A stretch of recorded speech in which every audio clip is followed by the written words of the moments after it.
Alrighty, hello, everybody. Welcome on in. Hi, my name is Chloe or Beginning. My pronouns are she, her. I am a full time content creator doing a variety of stuff these days, but most of all, I have been an It Gets Better ambassador since its inception in October of 2021. So I've been doing this for about a year and a half now, hosting various conversations within either myself or with other brands like we're going to have today. And I just really like to help out with the mission goal of It Gets Better about like uplifting and empowering LGBTQIA plus youth and just try to help use my voice in a way that allows other people to feel like they can be comfortable with themselves. Today we have four special guests from Zynga's LGBTQIA plus employees resource group, the Z Pride. And in celebration of their exciting partnership with the It Gets Better project, this event marks the kickoff for their third annual Play with Pride initiative. The Play with Pride initiative seeks to connect the world through social celebration with queer community that both makes and plays Zynga games. This year, 15 Zynga games are going to be featured with Pride, such as games that you might know, like Words with Friends, Farmville, etc. I didn't even know at the time. Like, I just remembered Words with Friends for Zynga, and I was like, oh my god, I put the connection together, and I was like, that's so exciting here. So that's just to name a couple of them there. To find out more about their Play with Pride initiative, you can do the exclamation point Zynga command in the chat. And the purpose of Play with Pride is to further the conversations around queer topics in gaming, which I personally love, especially as somebody who's been competing in a lot of esports events over the last 3 years. I think it's really important to be that visible queer representation that sometimes is lacking in this industry. And over the next 45 minutes to an hour or so, I'm going to be talking to the panelists that I have here about the evolution of the gaming industry, as they probably have many more years of experience in this industry than even I do, and talking about queer representation and narratives along their experience here. But before I bring everybody else on in here, I want to bring specifically on one guest whose name is Lad. Lad is the a marketing manager and the co-lead for Z Pride, and to share a little bit about their Play with Pride initiative. So, Lad, you're the text is wrong, but I have you on the screen here, so let me quickly fix that. So, by all means, feel free to introduce yourself.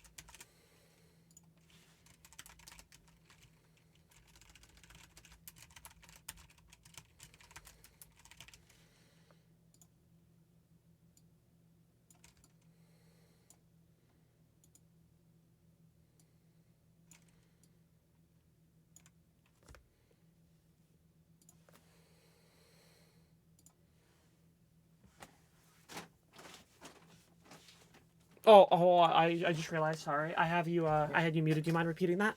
Oh, Yeah. that's okay. Yeah. Absolutely. Okay, well, yeah, let me start from the beginning, y'all, but I'm sure I'd look fierce when I was just lip syncing. You could have put on the Kylie Minogue song and it would have been hot. So this Chloe, thank you so much for, having us. We're very excited to be with you today. Um, so I was sharing a little bit about how the Play with Pride initiative was born. And really, it was just us kind of sitting at a leadership meeting for Z Pride and thinking like, okay, what would it be like if we could convince even one of our game studios to put queer content into the game for Pride, and what would that mean? And so we thought about, how cool that would be, because it's the idea that not everybody gets to celebrate out loud, right? And so to be able to see yourself, your identity reflected back from a game that you're playing feels very special, and it really goes to celebrate not only the players but the makers of our games who are from the queer community, to really validate and talk about how important diverse voices are on different teams within gaming communities, to ensure that we are all doing as best as we can to create inclusive games. So the reality is that a Nielsen study from 2020 showed that 10% of all gamers identify as LGBTQ. And that's huge, right? That means that a lot of us are coming to games to look for community, to look for connection, to look for inclusiveness.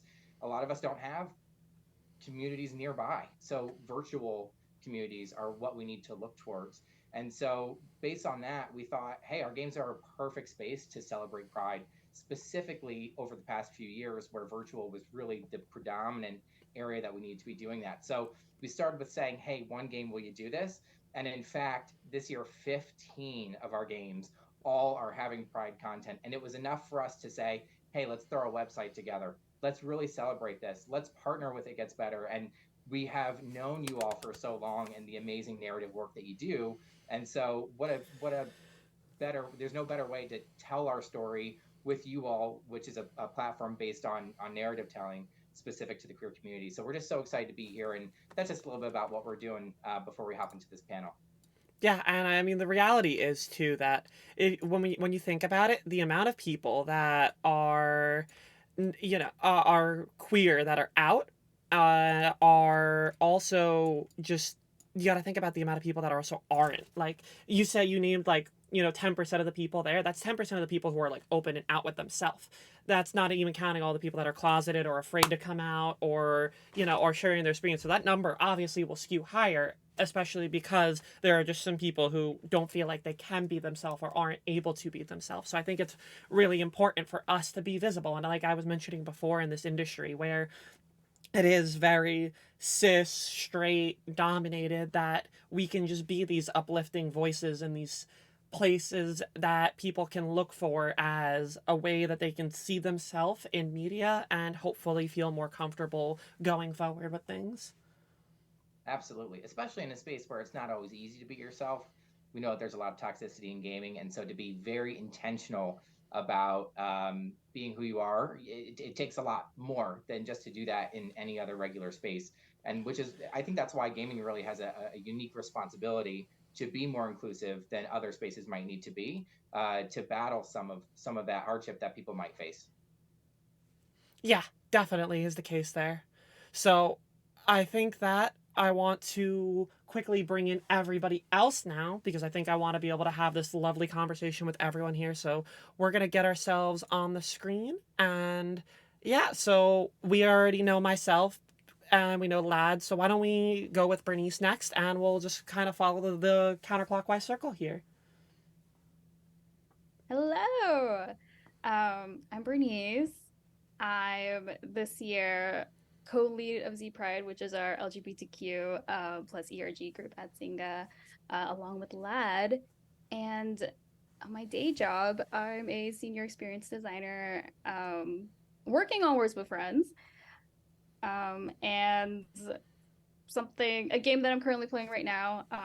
It's not a digital game, it's a board game. I've been really into like more tangible board games recently as Gloomhaven. I just restarted a 6-month Gloomhaven session. So that's been fun. Oh my God, a 6-month session. We needed a break and now we're back. Yeah, I would need a break too if it was going for 6 months there. Well, going across the list here, why don't we introduce you, Heather, next? Hi, I'm Heather. I'm an executive producer on the Applied AI team at Zynga. Prior to this at Zynga, I've worked on quite a few of the different games. And a game that I'm playing right now, I'm in the new Zelda game right now, Tears of the Kingdom. So that's what I'm up to. Yeah, God knows I am spending way too much time on that one right there. I even had to order a new controller because one broke the other day, and I was like, I can't play this game for 2 days because I didn't want to use my Joy Cons. So I'm so glad that it's an experience for everybody. And last but certainly not least, on Hildra, if I again, hopefully I said that right. Hey everyone, I'm Ahindrala. Hi, and I'm the senior producer on the Words with Friends team, which is yay representing. So I just moved to Toronto, Canada from India. It's been exactly a month now. So the game that I'm playing with is the real life version of the life game because everything is new. I'm trying to unlock milestones, get a house for rent, open a bank account. So that's what's going on. But apart from that, My favorite game back home was Overcooked and Guns Gore Cannoli, which I just finished right in time before we made the move. And right now, yeah, I'm just playing Words with Friends. We've unlocked some new features and hope you all like it.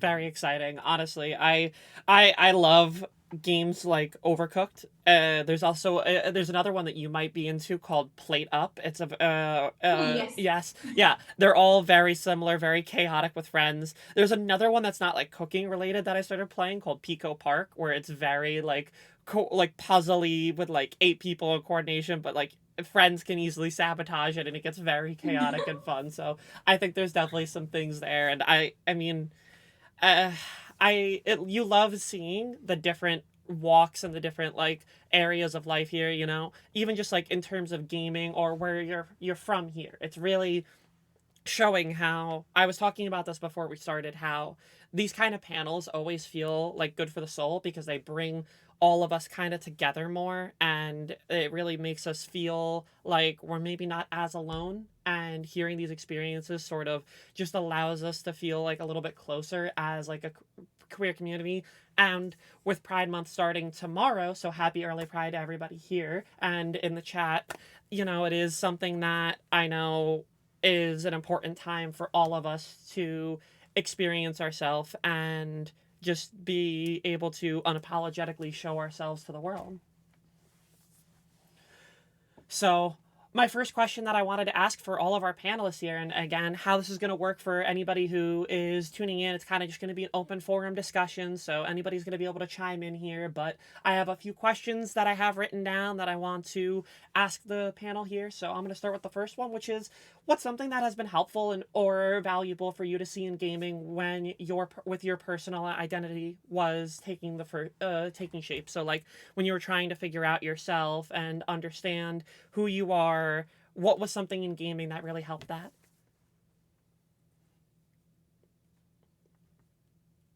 Anyone can jump in here. Otherwise, I'm picking on someone like a teacher. I think we're all just being so polite, which Yeah. is sweet. I'll just hop right in because I actually had an epiphany in a game when I struggled. I struggled with my identity. I'll just come out and say it. I struggled so hard. I tried to be very hetero for a long time, and it wasn't working for me.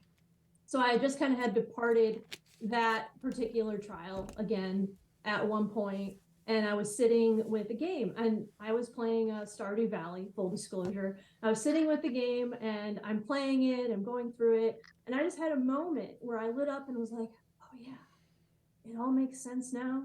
This is very meaningful to me. I feel this. This is what I want." And that would not have been possible unless they actually had added the content to where you can romance a variety of people in the Pelican Town, right? Yeah. And because they had that available, I was able to have that moment. And I feel like I could have had that moment a lot earlier in life if there were more games that kind of offered a variety of experiences rather than I wasn't seeing a lot of queer content in games at all when I was growing up. So that's what I would say is, having the content and the options there can really give meaningful moments to the players like myself. 100%. I mean, Stardew Valley is definitely like a perfect example. Forgive me as I'm forgetting the name. I remember the first time I played it. I identify as a lesbian for everybody else here, so like I no hesitation. I was just like, who is There was just one girl. I think her name was Abigail. She had like this gorgeous like purple hair. Yeah. Abigail was like, you are the one for me, and I was like, yes, please. Yeah, piggybacking on what Heather said, completely agree. I think I can say what would have been helpful in gaming when I was growing up as a tiny girl playing like the Game Boy Color or even the GameCube as we got older, was to just have seen more characters or more like storylines that I could relate to or like see characters that looked like me. Um, I in terms of like even picking character, like when you're on the character selection screen, I would always be like, okay, I'm definitely gonna pick the woman character because there's only one woman character, if there was a woman character at all. Like I wanted to be, playing the Ninja Turtles. There's no woman Ninja Turtle, sadly. Like it could be April, but like not really. Yeah, so when I look back, especially when it comes to the queer experience, yeah, I feel like I could have also not have, or at least I could have been more open-minded about my own sexual identity and realized that faster if I had seen that also represented in the media, especially in games. Um, and I also feel like, so like when I came out, it was, it was new, it was different for me, but it was a pretty positive experience for how I embraced that myself. I think the more negative aspects actually came from like others. Um, 100%. and I think that's why representation matters. If there was more representation in games, maybe those people could be also a little bit more open-minded in embracing people who don't just have heteronormative stories. Because we all know, like, I think we all expect like the story of boy meets girl, boy saves girl, boy gets girl, and like when you deviate from that norm, you get stigmatized. So 100%, especially because of like it's also something that gets like romanticized, like Mario saves Peach. That's at the end of the day, that's the like heteronormative aspect here, where it's not Mario is saving Wario kind of thing. Like I know that that sounds weird in hindsight, but like you get the point that I'm trying to make here, where it's we have created these games with the simple concept of what is the norm, and having that lack of self identity for other people who might not fit under that umbrella of what norm is really hard. So it's really reassuring, especially hearing something that you're all doing here with Z Pride, just kind of allowing people to possibly see what we lack as younger audiences in gaming. Just going off of what Bernice said, like character selections. I mean, I'm a very casual player, and even in any game, like just from the examples that I've shared, I don't care too much about what my character looks like. I just want to get into the gameplay really fast, finish off a session, get out. But I notice like my partner or my friends who really care about customizing their character and things like that. And maybe I've looked at the people around me, they are mostly cis male who find a lot of choices for themselves. So when I see them customizing and when I see them putting so much effort into the character they want to build, and then I realize that they've got it good, they have that option, they care about it because they are able to represent themselves through the characters. But there is a majority of people who don't have that choice. And then I realized maybe I don't have that choice. Maybe that's why I don't care about the characters so much, because I really feel like no matter how much effort I put, I'm not going to feel really great about, oh, I chose this character, it really represents me. And, I'm going to play with that. But yeah, that's how No, I I mean, feel about it. I mean that is something that I'm sure so many people resonate. I have quite a few non-binary people in my community that just kind of don't really feel like they can see themselves in a character, especially because at the end of the day, the standard in a lot of games is just male, female. There is no in between. There is no spectrum aspect of it. So for a lot of people that don't feel like they fully fall on one side of the spectrum or the other, it becomes this, and honestly, I didn't even really think about it until you said it there, where it's like you can't see yourself in there, so you don't really care about that aspect. I probably indirectly did that with stuff like Pokemon growing up, where like in the first generation, it was only the guy character, and then as soon as Pokemon Crystal came out, what do you know? I was picking Crystal, the main female protagonist in that game, wondering, not even thinking twice about it, kind of thing. Yeah. Yeah, I think for me, when my identity was first taking shape, I didn't. I was playing a lot of like Roller Coaster Tycoon and like that ski game on the computer where like that Yeti comes out and chases you, and it's a terrifying game. And there were not like a lot of really things to even start thinking about exploring identity. And so I think that I could have done that sooner had I had those opportunities.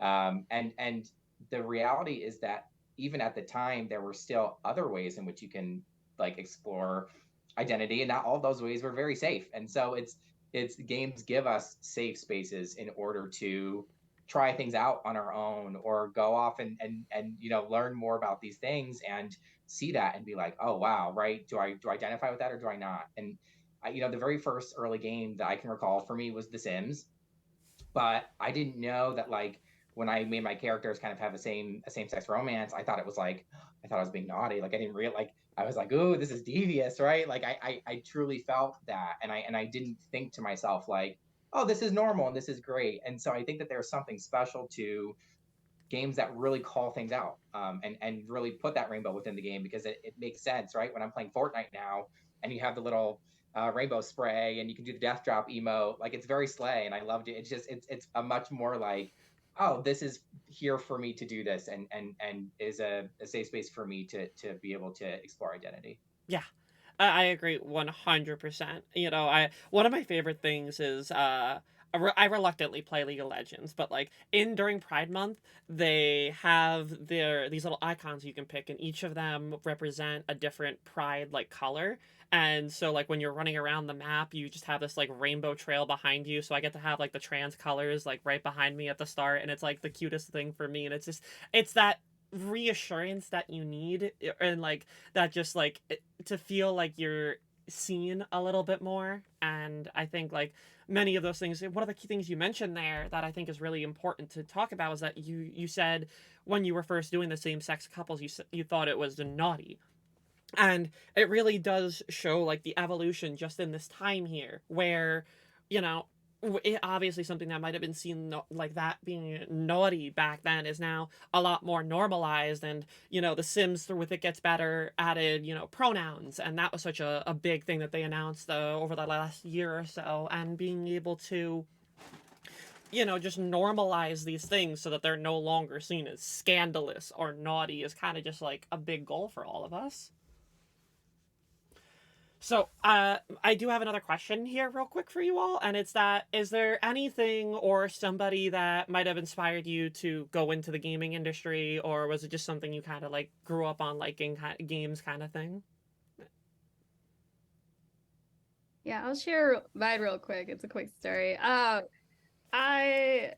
I don't know. My dad realizes this, but it was because I went into games because I fell in love with games. But the first game my dad brought home, which was Dynasty Warriors, like 2 or 3 on the PS2.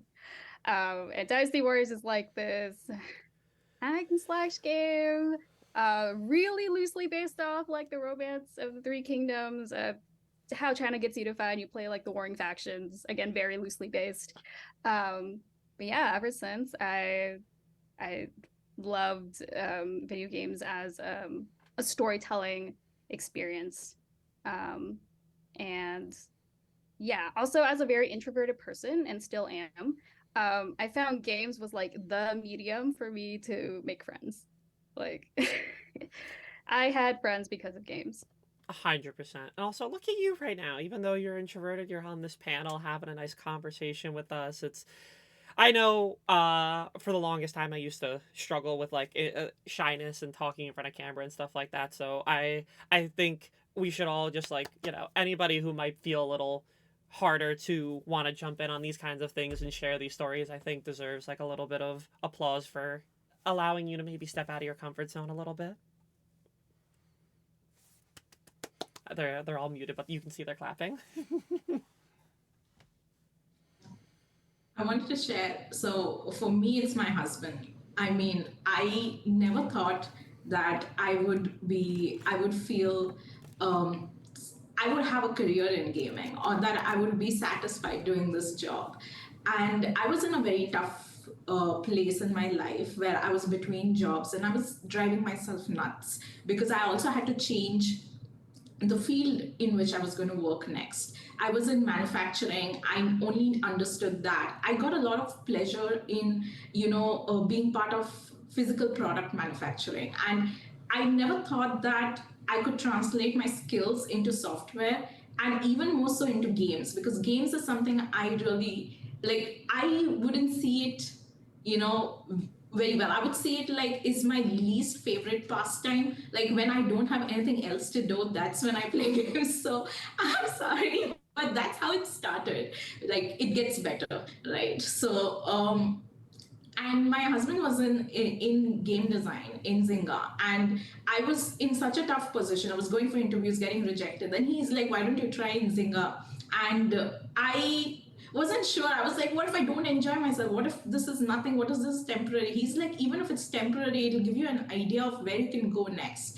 And it's almost 6 years since then. I didn't even consider leaving the company. I mean, I have learned and grown so much here. I have got so much appreciation into the development process, into what goes behind games. Like, it's now I'm able to advise and mentor people. So, if it wasn't for my husband pushing me to get into this field of work, this wouldn't have happened for me for sure.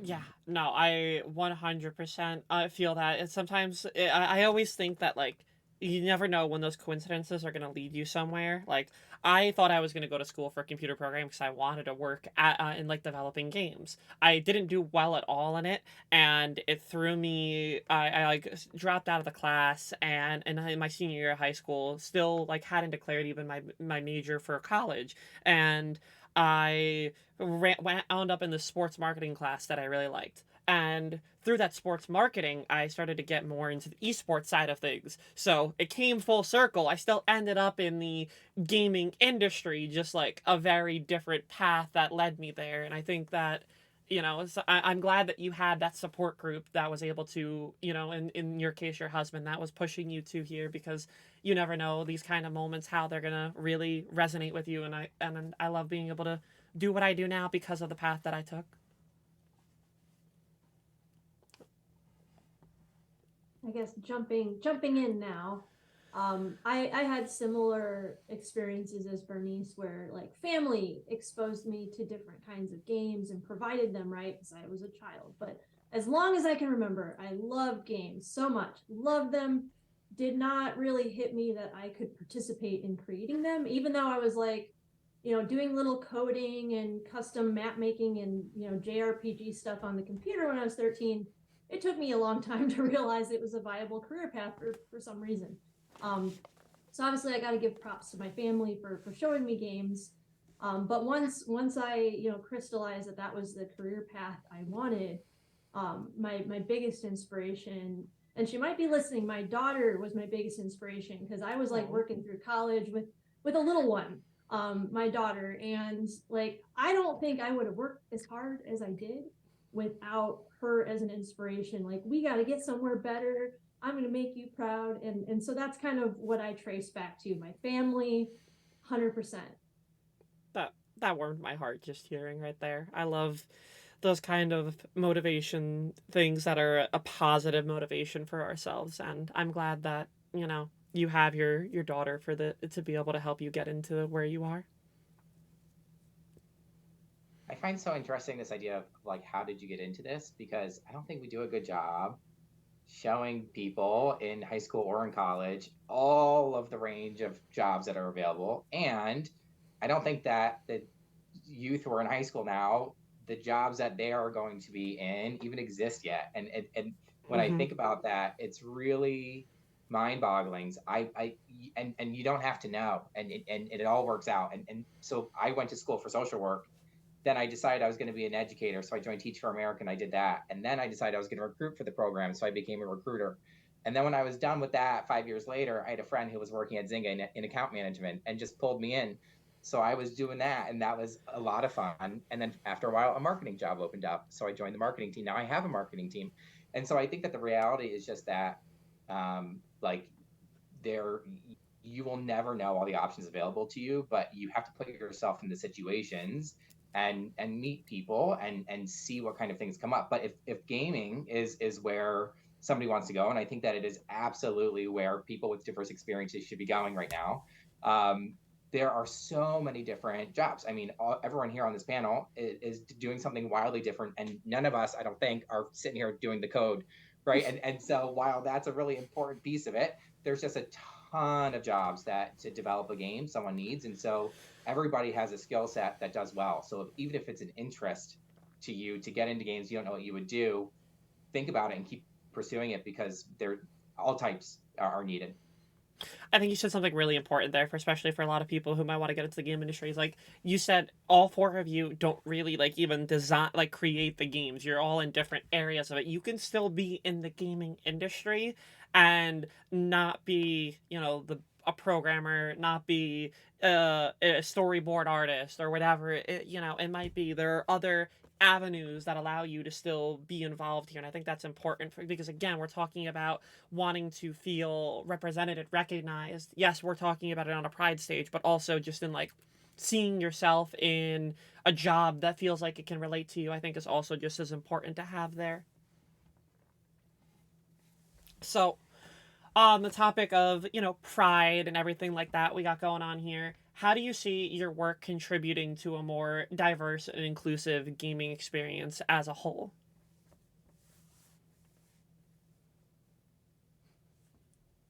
Yeah, big question. Oh, Heather, Yeah. did you want to? Nah, You okay. go, Bernice. Okay. Yeah, so job. Big question. I kind of want to answer this like two parts. So like I am technically a UX designer, which comes with technical responsibilities as everyone in their disciplines do. So there are in like the design that I do, small things that I have domain under that actually do like further inclusion in our game. So like very small examples are making sure accessibility standards are met. So like the text is large enough for visually impaired folks, or making sure when we're doing art or stock photos, like just that they're representative of the people in the world, that they're diverse, or like the copy is inclusive. It's not always referring to this third person he. And it's gender neutral. So there's I think all of us have things in our domain that we look to, more specifically in our fields, but I think also greater outside, and more applicable, or like the just being the voice in the room, and kind of amplifying features that wouldn't exist had we not voiced them into our team. Like for instance, going to your producer, going to whoever in your team, being like, what'd be really cool? Let's start brainstorming an LGBTQ event for Pride Month this year. Cause like maybe we didn't have one last year, or we did one last year. How can we make it better this year for our audience? Yeah, so there's so much of that, amplifying marginalized people's voices too. Like there's someone you don't see in the meeting who you think the perspective would be super valuable. You can literally invite them in the meeting. And that changes everything. I love that. Having like a really like supportive workspace, I think, is definitely important to allow yourself to be able to use that. 'Cause obviously, if you don't feel comfortable, it's hard. And I recognize that. And it's nice that you feel like you can have that because it is really important for us, especially with Pride Month starting tomorrow, to really feel like we can use our voice and speak up on things. It's really like to me, it's really inspiring just hearing you just say something as simple as like, "Hey, should we change something here to be a little bit more diverse and inclusive here?" Just like it warms my heart hearing those kinds of things.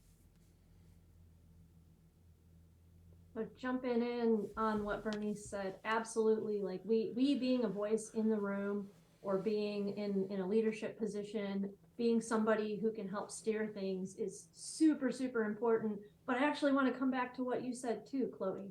Like just being present, being visible, being proud. Like when I was first like aspiring to enter the game industry, I was looking around and I was finding like role models, and I was just like looking to see who's there, who am I looking up to right now.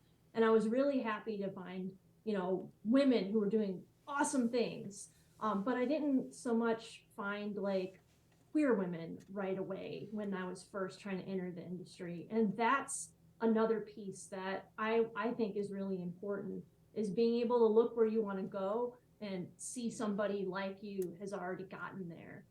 So that's another important piece that I would just highlight. Yeah, I mean, I always talk about this when I see like a large influx of people that I don't know, or I always tell them a big part of why I want to grow as a content creator is because I know there is a lack of not even just women that are in like the top creators, but just queer women in general. I imagine just how many more lives I could impact if instead of having 50 people watching me, I had 500 people watching me, and being able to be more visible and be that representation to inspire other people to possibly try to pursue this career, I think is like a really empowering thing for me that keeps me going.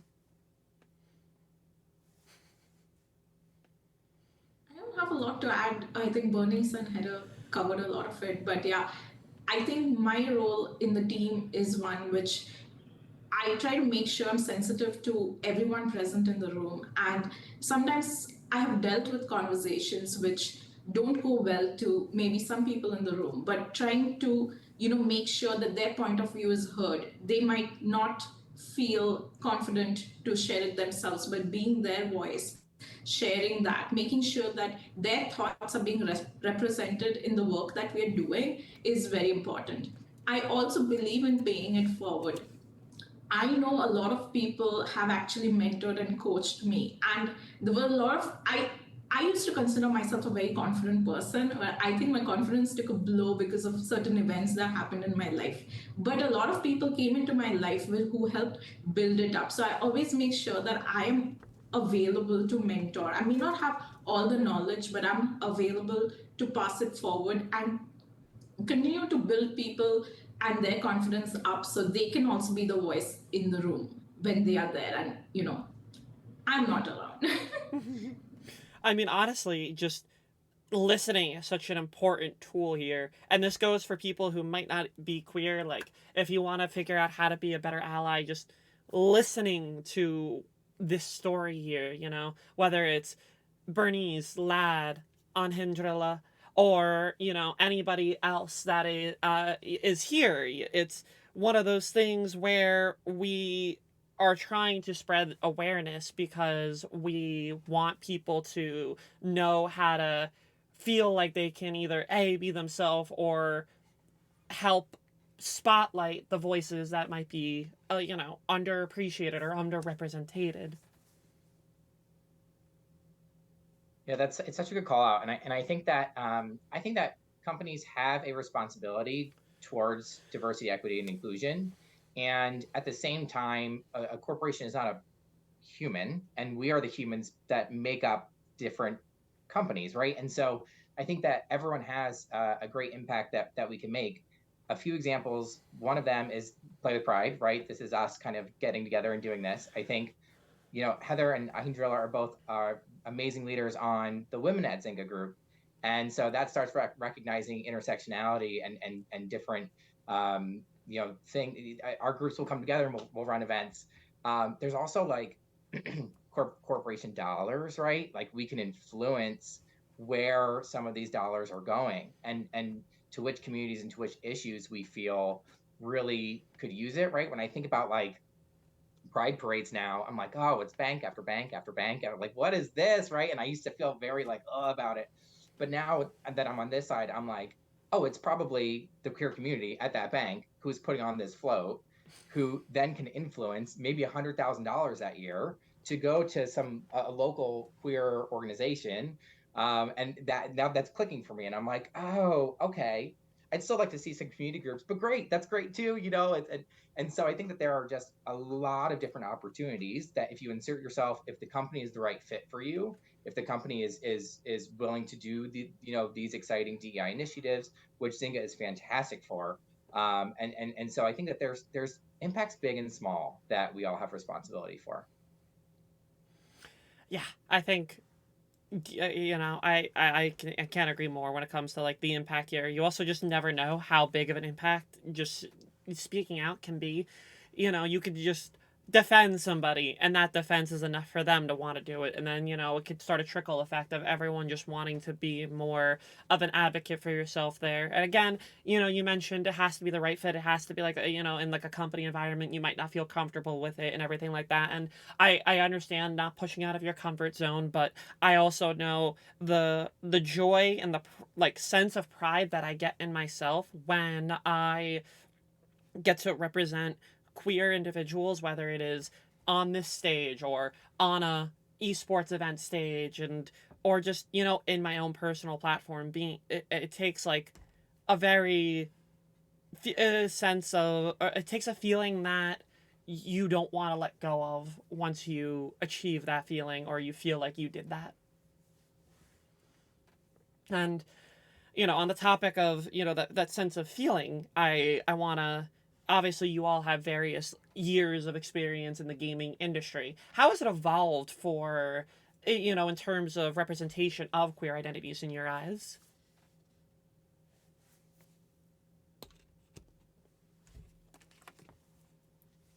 Well, I can speak a little about in the development space. I mean, not in games exactly, but in the development space, in the companies itself. Like initiatives like Play with Pride and having a DEI team.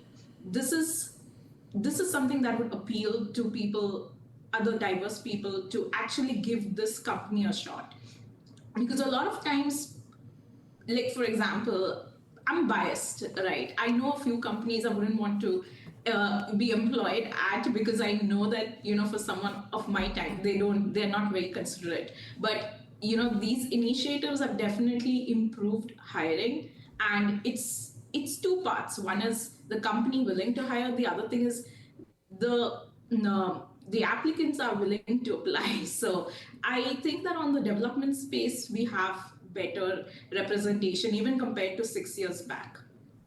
I mean, whether it's on my team, and I'm also talking globally, because back in India as well, where I we are not as far ahead in terms of representation within the country as much as we are here in North America. But even then, in our office, like people who are coming in, people who are part of the Pride group, people who are allies, also representatives, it has definitely improved. And it's great to see that, and that's why we are able to represent better in the games as well, at least in the casual games that we are building here at Zynga.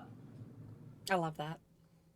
I think that, you know, again, like another thing that you mentioned right there was just you talking about your experiences with India. Obviously, yes, there are a lot of countries that are not going to be as progressed in terms of having queer representation, or, you know, even just, you know, women in representation, like, but like especially under like the queer end of things. I think some of us might only have like our country or our, you know, general area as like a knowledge of what representation feels like, but there's so much else out there. I mean, this world is huge, and sometimes I think being able to look at that bigger scope is really important to see how things can evolve as a whole. An excellent point about just being able to look around and see in the industry itself just so many more faces in our community. I've been so pumped about that. I've been pumped about what our group, the Z Pride group at Zynga, has been doing, and that there's other groups. So the industry itself, absolutely.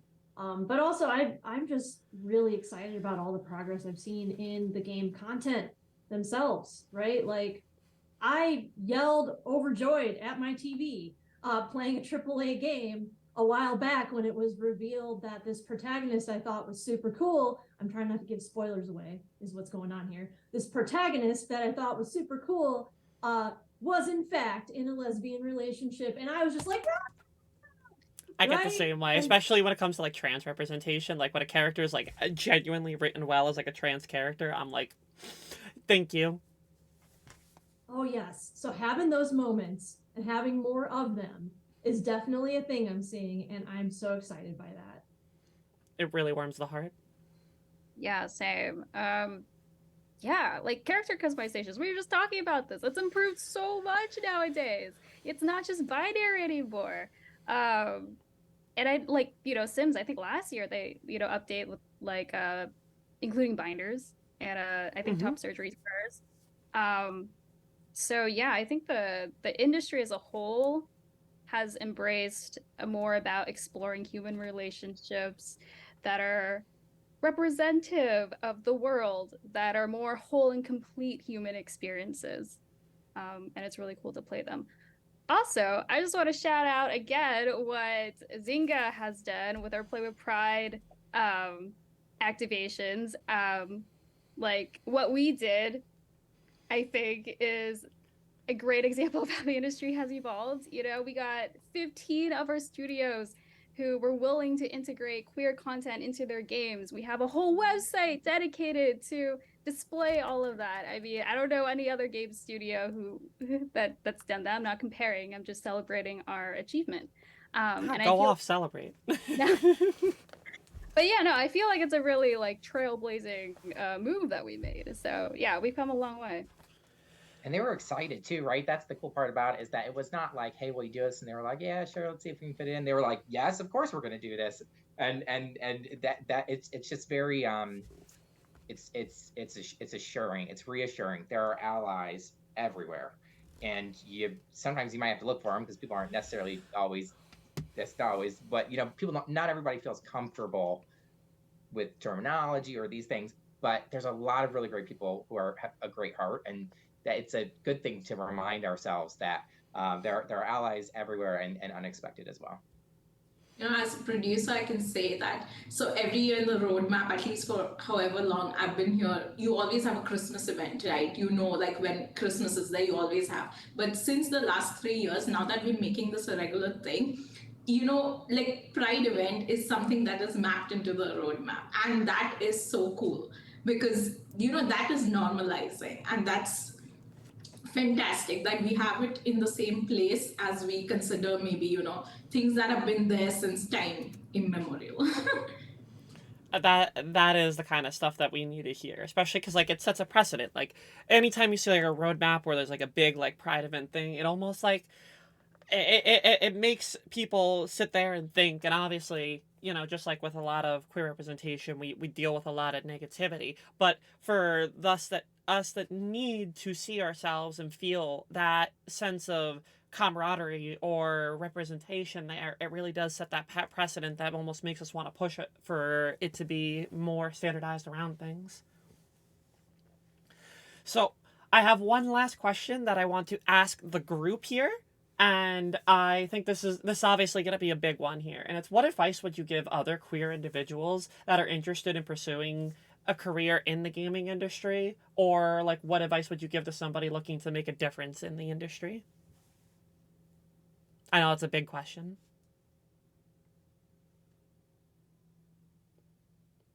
You belong. We need you. We need your perspective. We need you to teach us because things are always changing. I always joke, like if me and my partner ever have a kid, I always joke like with her, gosh, I wonder what we're gonna do that might like offend her, like annoy her. Because like, yeah, I sometimes I'm not even sure how to label the current identities and apply that to myself. Let alone like what the future generation is going to go through and their experiences are. And so I'm looking forward to being more educated about that, whether it's a kid or whether if more new blood comes into the industry, which we definitely need.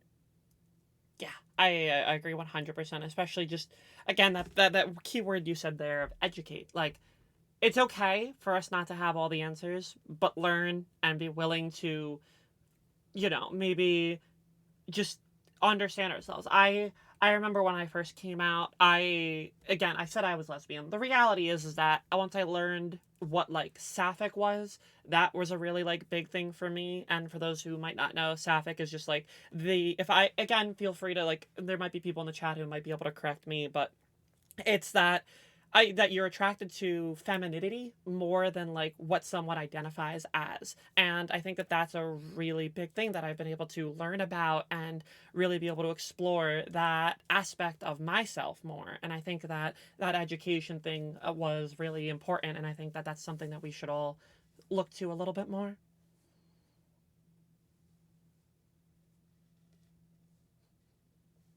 I guess hopping in with my advice, like I said, as someone who kind of struggled a little bit, just be yourself, embrace yourself. it's going to be okay. And don't be shy. Like, put yourself forward for the jobs you want, the opportunities you want, the volunteering you want to do. Don't be afraid to ask people for help. Like, look for mentors. Find the people who are going to be your support network, and you'd be amazed how many people will say yes when you're like, hey, I just want to talk to you about what you do and how I could see myself doing that, and how you got there, that kind of thing. And then once you get to your goals, turn that around and start to do it back, right? You be the mentor, you be the person who's getting involved. And if we keep that cycle going, we're going to be just great. Yeah. It'll be wonderful.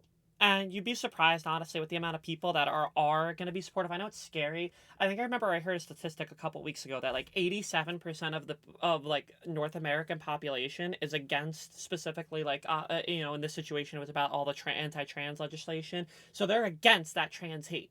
And if there's that many people that are against that aspect and against homophobia, transphobia, or any of that stuff, then you'd be surprised on just the amount of people that are going to want to listen and at least be a little bit more educated on things. Just adding to this, I want to say that you're not alone, and you just have to keep looking, keep asking. You don't feel shy. I mean, I used to hold myself back, like not reach out to people, but now I just boldly ask. You know what you deserve. Ask for it. Keep asking for it, and you will be able to prove yourself, and you will get what you deserve. And there are a lot of mentors, there are a lot of coaches. Like, if you want someone specific, you can just ask for what you require. Who do you require? What qualifications? Reach out on LinkedIn, social media. And it's not going to be easy. The other thing is, none of this is going to be easy. Getting where you want to be is going to be a tough road. You just have to be resilient and keep powering through. And if you feel like you're at the lowest point, it can only get better from there. So yeah, that's the one thing. I think it's my mantra, and I would also share it with everyone else. I mean, it's just like the charity that we're all here talking on is it gets better. It really does. I know it's hard to see that. Sometimes it might be hard. I know even like recently I've been feeling like that, but that it's harder to stay sad and down on yourself than it is to be joyful for yourself and take pride in yourself. And I think that when you think about it like that, like, I mean, I remember when I was like 4 or 5 years old, people would always be like, "It takes more muscles in your face to frown than it does to smile." Just something like that, where you have an easier time to be joyful for yourself than it does to be down on ourselves. And those times that are tough, and I don't want to, and I'm not invalidating it. Just know that it is going to be easier, and it will get better. I think my final notes on thinking through advice would just be that you have to be scrappy, right? You have to do whatever you got to do. Like I would email a company and see if they have an LGBTQIA employee resource group, and if someone can talk to you from that group, and start that way and just see, right? I would the Gay Gaming Professionals is an organization out there that can really help funnel people into gaming industries. There's Rainbow Game Jam, where you can actually meet other queer folks, and you can make a game and get to know people, right? And it's about meeting people, making new connections. You are more than your skill set, right? So there are what's your focus going to be? Is it art? Is it engineering? Is it marketing? And get really good at that thing. But also, you're more than that, and we all bring our whole authentic selves to the workplace every single day. And so, while still thinking through that, make sure you're getting a whole host of experiences that can really help you to move forward to wherever it is that you want to go.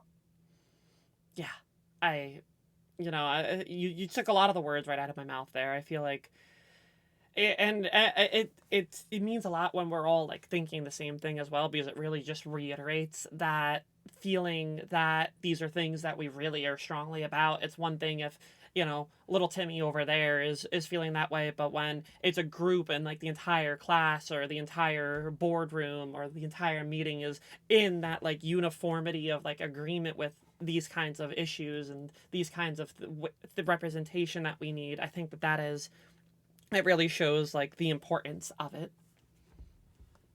Yeah, I also like to add um, for people who are making a difference in the games industry, for people who put themselves out there because they're very, brave, and not everyone can do that. That it's really good to not burn out, to try to prevent burning out. I relate to that so much right now. Yes. Yeah. Advocacy is hard, important but hard, and it's good to recognize when you're tired, you can go into torpor, take a nap, hibernate, and when you're better, the battle will still be there. Yeah, 100%. The burnout has been rough lately. I mean, I have barely been doing my own personal streams, but I knew for something like this it was important to be here. And I what's crazy is that we're just about out of time already, because that just kind of shows how much fun. I was telling the panel that time is going to go by quickly here, and it really is showing it. So I we're going to quickly swap to having Lad and myself on the screen here, and we're going to do our little wrap up. So Lad, by all means, feel free to chime in. Just thank you again for being here. Oh, of course. Wow. Thank you so much, Chloe, for having us. Truly, truly honored to be in partnership with It Gets Better. I think reaching out to our community organizations is so key to any successful initiative. And you all have just been fantastic partners. And Chloe, you've been a fantastic mod. So thank you so much for having us. Thank you. I really appreciate the kind words there. And I'm happy to have been able to host these kinds of conversations. I really do think that it's important. I'm gonna quickly do our wrap up here. So again, thank you for all of our panelists here. Everyone by here, I'll put you back on the screen if you want to wave goodbye or anything like that, so you could all say thank you, because it was a really nice conversation, and I know I took a lot out of this as well. So thank you everybody for tuning in. Again, if you don't know who I am, my name is Beginning. My Twitch stream, I actually stream probably like 3 to 4 days a week. I've been an It Gets Better ambassador since 2021, and it has been this lovely, lovely journey. So I am very happy to host these conversations, and I hope that we can do more things like this in the future. So thank you so much, and thank you to our panelists. Thank you to the chat who listened. I know it's such a big thing, and I saw so many of you here, so I really do appreciate it.